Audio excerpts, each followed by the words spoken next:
monde, yo le chat. Et ouais les gars, aujourd'hui j'ai le bras bloqué donc ce sera que d'une main. Comme vous pouvez le voir, je suis bloqué d'un bras. Donc je risque pas de faire beaucoup de live cette semaine. Pour jouer d'une main c'est un peu chiant. Je vous fais cette vidéo pour vous expliquer un peu ce qui m'est arrivé. Ça faisait 2 ans que j'avais un kyste à la main qui arrêtait pas de grossir, de grossir, de grossir. Et j'ai attendu de fou. Malheureusement ça a pas arrêté de grossir. Je me suis dit au bout d'un moment faut que je me fasse enlever. J'ai décidé de prendre rendez-vous il y a quelques temps. C'était il y a à peu près un mois. Et la date est arrivée. C'était vendredi dernier. Là je vous fais la vidéo, on est le 26, c'est 2 jours plus tard. Et d'ailleurs pourquoi je l'ai enlevé? Quand je faisais du sport, des pompes, etc. Ça me gênait en fait. Ça me faisait un peu comme une douleur. Je pense que ça devait appuyer sur mes tendons. Je me suis dit vas-y là c'est chiant. Et en plus je m'étais remis à fond au sport. Là c'est relou parce que du coup suite à cette opération je peux pas porter de trucs lourds pendant 3 semaines. Pendant 3 semaines bah vas-y je vais être en mode plus de muscu quoi. Ça c'est chiant. Surtout que je m'étais remis vénère en mode petite jet. Je faisais attention, je calculais ce que je mangeais, etc. Donc là ça pue la merde. Je vais devoir reprendre de zéro dans 3 semaines. Donc le vendredi 24 j'ai été à l'hôpital vers 8h30. Ils m'ont mis dans une chambre vers 9h. J'ai dû attendre, on vient de me chercher. Donc le temps il était long parce que moi je stressais à mort. Dans ma tête je me suis dit vas-y pourquoi je fais ça? Carrément j'avais payé et tout. Et je me suis dit en vrai j'ai payé mais au pire je m'en vais et puis on le fait pas tu vois. J'ai été vraiment comme un fou. Je vous jure j'étais stressé de zinzin. Il faut savoir que j'étais pas endormi totalement. J'étais anesthésié localement. Ça veut dire une piqûre en haut du bras et que le bras dort. J'ai fait une fois une locale mais c'était pour la bouche. On m'a retiré le fil là, le frein. On m'a retiré ça. Et c'était une horreur. Peut-être un jour je raconterai cette anecdote. Sinon en général parce que j'avais eu l'appendicite. Mauvais souvenir. Je me suis réveillé, j'ai essayé de me lever. Pire chose à faire. Donc j'étais en chambre etc. Faut changer et tout. Je suis dans une petite tenue. Je me dis c'est le jour J. Ça fait 2 ans que t'as cette boule et là elle va te quitter. Dites-vous là à ce moment là dans ma tête. Je sais pas quand est-ce qu'ils arrivent et tout. Plus le temps passe, plus dans ma tête ça cogite. Parce que je stresse. Faut que je fasse vite cette anecdote parce que en vrai j'ai l'infirmière qui passe juste après. Pour changer mon bandage là. Je peux bouger les doigts maintenant. Mon bras il est plus endormi, il est plus engorgé et tout. Dites-vous le montage d'aujourd'hui là qui sort là de dimanche. Bon du coup quand vous verrez la vidéo c'était de la semaine dernière. C'était un calvaire, c'était atroce, horrible, abominable. Pour en revenir donc moi je me change et tout. J'attends que ça vienne me chercher. Je parle du tout avec ma daronne machin truc. Et là le mec est en chambre il dit allez faut y aller. Ça se passe en 2 secondes, faut y aller direct. Donc là bah moi je me lève, j'y vais. Et après moi je vais dans le couloir. Il y a genre 3 autres personnes. Donc c'est 3 autres patients. On monte dans l'ascenseur. Et là en file indienne, on va on va à l'abattoir carrément. On arrive dans une salle. La personne elle dit 2 noms. Donc c'est pas le mien, c'est les autres patients. Et du coup moi j'attends en salle d'attente avec une autre personne. Elle c'est la 2e fois qu'elle se fait opérer parce qu'il y a 10% de chance d'avoir un retour de ce kyste là. Et du coup elle m'explique un peu parce que moi j'étais stressé de fou. Elle l'a vu direct. Du coup elle me dit quand tu te fais opérer, ils te font une piqûre, c'est au niveau du bras, tu sens rien et tout. Après ton bras il est endormi, tu vois pas ce qui se passe. Elle me rassure sur le process parce que moi ce qui me stresse c'est de pas savoir ce qui va se passer en fait tout simplement. Et du coup le fait qu'elle m'explique je me dis ok en vrai ça a pas l'air si terrible que ça. Je la vous vois depuis le début mais par marque de respect je la connais pas. Et elle pense que je la vous vois parce que c'est une vieille personne. Non pas du tout. Ça se voyait qu'elle était jeune. Peut-être qu'elle va tomber un jour sur cet extrait. Je te voyais juste par respect. Elle pensait que j'avais 22 ans. J'en ai 27, je vais sur mes 28 dans moins d'un mois. Elle avait 29. On avait quasi le même âge. Là ils viennent la chercher. Donc elle part. Elle me dit t'inquiète ça va bien se passer, ça va aller et tout. Hyper gentil, hyper mimi, hyper rassurante, vraiment la gote de fou. Et je sais même pas son prénom. J'étais tellement dans le truc, dans le stress que j'ai même pas demandé son prénom ou rien. Moi je me retrouve tout seul. Et là j'attends. Dans ma tête ça cogite. Et là je recommence à stresser parce que du coup moi de base je parle pas quand je stresse et du coup je garde tout pour moi. Et elle c'était inverse, elle m'a expliqué que quand elle stresse, elle préfère parler comme ça elle évacue. Et du coup moi ça m'a permis de transmettre un peu ce truc de stress et ça allait mieux. Sauf que quand elle était plus là, bah du coup je me suis retrouvé tout seul avec mes pensées et je restressais comme un ouf. Après ils m'appellent, ils viennent me chercher. Donc là je dois me mettre dans un lit. Là je vois la personne d'avant, elle me dit t'inquiète ça va bien se passer et tout. Donc elle ils ont déjà commencé à lui faire le processus et tout pour l'anesthésie. Et moi je me mets dans le lit et c'est mon tour de me faire piquer. J'ai l'impression d'être un rat de laboratoire et qu'on va me flinguer en fait. Ils me font une petite piqûre. Moi du coup comme je suis stressé de ouf, je regarde hop à droite. Je regarde pas au-dessus alors que au-dessus ils ont mis un petit carré avec une lumière et une plage. Genre ça allait me détendre. Les gars, je suis pas fou. Je vois qu'autour de moi il y a des rideaux, des patients, des infirmières, des médecins, tout. Il y a de tout pour me faire rappeler qu'on est à l'hôpital les gars. Il y a juste un carré au-dessus de moi avec la plage. J'avais pas mon tel, j'aurais aimé faire une photo de ça. Et le mec il est là, il a pris mon bras, il est en train de mettre la seringue. Et là je le sens de fou. Moi je suis tellement stressé que je suis tendu et plus t'es tendu, plus tu le sens. C'est long à diffuser le produit anesthésiant. Putain je fais ça, je fais. Et comme un ouf, parce que moi je stresse, et quand je stresse, faut que je fasse des longues inspi et des longues expirations. C'est le seul truc que j'ai trouvé dans ma vie pour me déstresser. Et ça ne marche jamais. En fait, c'est parce que je me dis, il est dans mon bras avec son aiguille. Et je pense à des trucs de ouf. Je pense à des trucs en mode, imagine, genre tu bouges trop, et d'un coup l'aiguille elle se casse dans ton bras. Pourquoi je pense à ça? J'en sais rien. Je contrôle pas, je suis comme un ouf en fait. Et du coup, je pense qu'à des trucs comme ça horribles qui peuvent se produire. Et du coup, je stresse. Alors que ça n'a pas lieu d'être. Genre, Zarma, il va péter l'aiguille dans mon bras.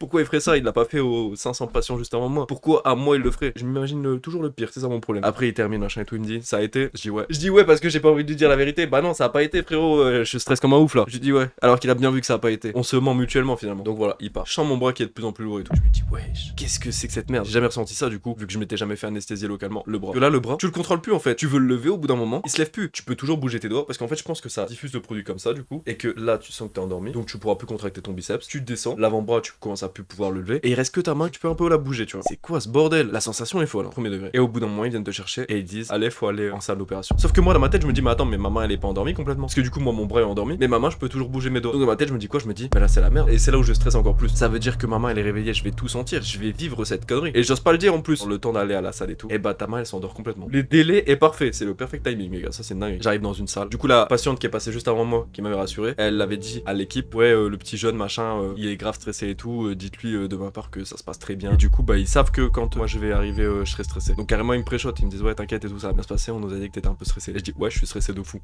Carrément je leur dis la vérité. Et elle me dit non mais t'inquiète ça va bien se passer et tout, ça essaye de me rassurer, ça me fait m'allonger sur une table. En fait à partir du moment où tu t'allonges sur la table, ça se passe très vite. Il y a même pas 10 minutes entre le moment où tu t'allonges et on t'enlève le truc. Je vous jure c'est une dinguerie. La performance est efficace de fou. En fait je m'allonge, ça me dit ouais est-ce que tu veux écouter une musique pour te changer les idées pendant qu'on te fait le truc. Moi je dis bah ouais. Elle me dit ouais la personne avant elle a mis du Joule, est-ce que tu veux ça ou tu veux autre chose. Donc moi je dis non mettez-moi rien à grandir. Parce que je sais que ça m'apaise en fait. Et du coup ça me fume parce que dans le casque avant il y avait du Joule, ça faisait genre c'était comme si j'étais en soirée mais j'étais sur un lit d'hôpital. Et du coup après elle me met le casque, elle me met la musique et là ça s'enchaîne. Ça me met un tissu bleu comme ça autour de moi, donc je vois plus mon bras. On sent son bras qui est attrapé, je peux plus le bouger. Je sais qu'à un moment pendant quelques secondes ils m'avaient laissé, ils avaient posé mon bras à gauche et je voulais me gratter le visage et essayer de bouger mon bras. Et en fait mon bras il était comme ça et je faisais viens. J'ai un fils de pute. Il venait pas en fait, genre ton bras il est KO en fait, tu peux rien faire. Déjà à ce moment là je m'étais rendu compte que mon bras c'était fini. Et encore plus quand t'as le drap et tout sur la tête parce qu'en fait ils t'attrapent ton bras, ils font des. Je sais pas ce qu'ils font avec, mais ils doivent le bloquer pour pas que tu bouges. En fait ils font des nœuds avec des sparadraps, t'entends des trucs de Scott, des comme ça et tout. Ton bras tu sens qu'il est compressé de fou. Je pense qu'ils font un garrot en fait. Mais en fait comme je vois pas, je sais pas ce qui se passe. S'il y a des médecins qui verront cette vidéo, pitié dites-moi ce qu'ils ont fait. Là ça me met la musique, j'entends We can't be friends. Et là, la scène d'horreur commence. Parce que tout s'enchaîne. Ça veut dire je sens ma main qui sent des trucs qui sont en moi. Et je vous jure, je rigole. J'ai pas rigolé sur le moment. En fait, je sens qu'ils sont en moi. Et que ça y est, ça a commencé. Le travail a commencé en fait. Je sens qu'ils sont dans ma main. Pas comme quand on se touche la main. On vous touche la main. Vous savez qu'ils sont au-dessus. Là, ils sont dedans. Ils sont à l'intérieur. Ils sont en train de trifouiller des trucs dans vous. Et là, c'est une sensation, mais de fou. Parce que t'es conscient. Et tu te dis, mais j'ai même pas mal. Mais c'est horrible. C'est juste désagréable. Vraiment, juste atroce, les gars. Je suis là et j'attends. Et je stresse à mort. Donc là, je refais. Inspiration.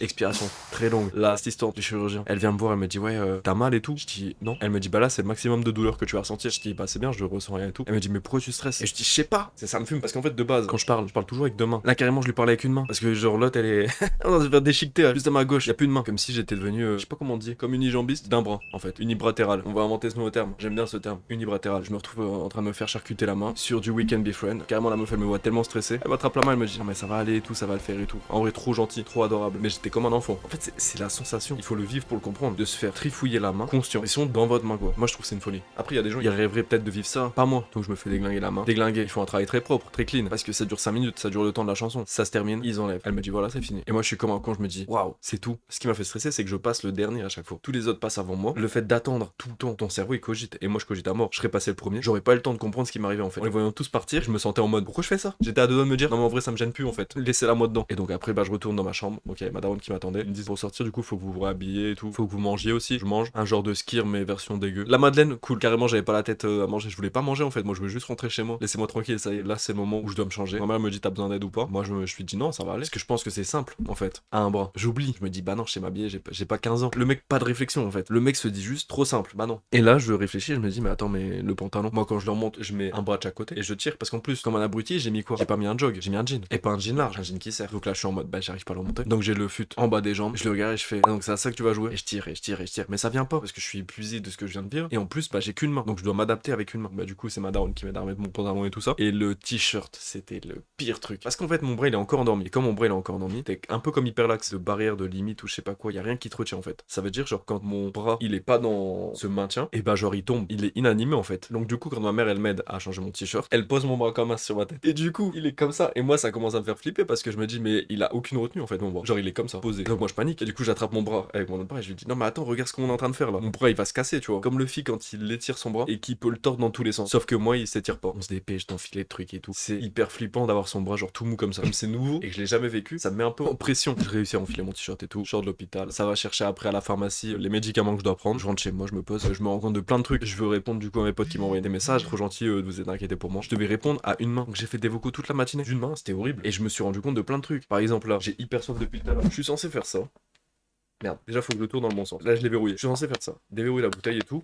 ça, et bah ça va. Mais imaginez maintenant si jamais la bouteille elle est fermée et qu'il est 1h du mat et que tout le monde dort chez vous. Eh bah écoutez, bah j'ai pas bu du coup. J'ai essayé de déverrouiller avec mes dents. J'étais comme ça, en train de tourner la bouteille. Je n'ai pas réussi. Qui sont les enculés qui serrent les bouchons aussi fort? J'avais peur de me péter une dent tellement j'ai forcé sur le truc. Il y a plein de trucs, je me suis rendu compte et je me suis dit, waouh, manger un yaourt, quand on prend le yaourt, on prend son pot d'une main et avec l'autre, on vient avec la cuillère. Il y a certainement d'autres techniques que je ne connais pas pour maîtriser ça, mais à un bras pour manger un dessert, ça casse les couilles. Le pot il bouge, je le fais tomber, faire la cuisine à un bras. Rien que devoir tenir le manche et racler avec la cuillère pour verser dans l'assiette. C'est juste une épreuve abominable. Mais il y a plein de trucs qu'on se rend pas compte, les gars. À un bras, la vie est un enfer. Je comprends mieux pourquoi on a 2 bras. Ou alors, on a été habitué à vivre comme ça. Et du coup, on fait tout comme ça. Peut-être que si on avait qu'un bras de naissance, on ferait tout différemment. C'est sûr. Le soir que je me suis fait opérer, ils m'ont dit surtout restez chez vous, bougez pas trop, mettez-vous au repos. Qu'est-ce que j'ai fait? Le soir même, je suis sorti. Noji, il est venu me chercher en voiture. On a mangé avec Fawel, Bassarou, Gustave Flux on the Flux, Nuage. On a été manger un bon burger, les gars. Ça m'a permis de penser à autre chose. Et du coup, j'étais pas là à me focus sur ma douleur. Je pense que grâce aux médicaments que j'ai chopé à la pharmacie, j'ai pas ressenti la douleur parce que jusqu'à aujourd'hui, là, j'ai toujours pas de douleur. Donc si jamais vous avez des questions, n'hésitez pas à les poser en commentaire. Si jamais un jour vous avez des kystes, faites pas comme moi, n'attendez pas. C'est moins terrible que ce qu'on pense. Je vous dirai pas que ça fait pas peur, ça fait grave peur. Par contre, ça fait moins mal que ce qu'on peut s'attendre. N'attendez plus, prenez soin de vous, prenez soin de votre santé. Et surtout les gars, c'était Flo Picat Plexi. Merci de m'avoir suivi. Ciao, bye, Simmer la team.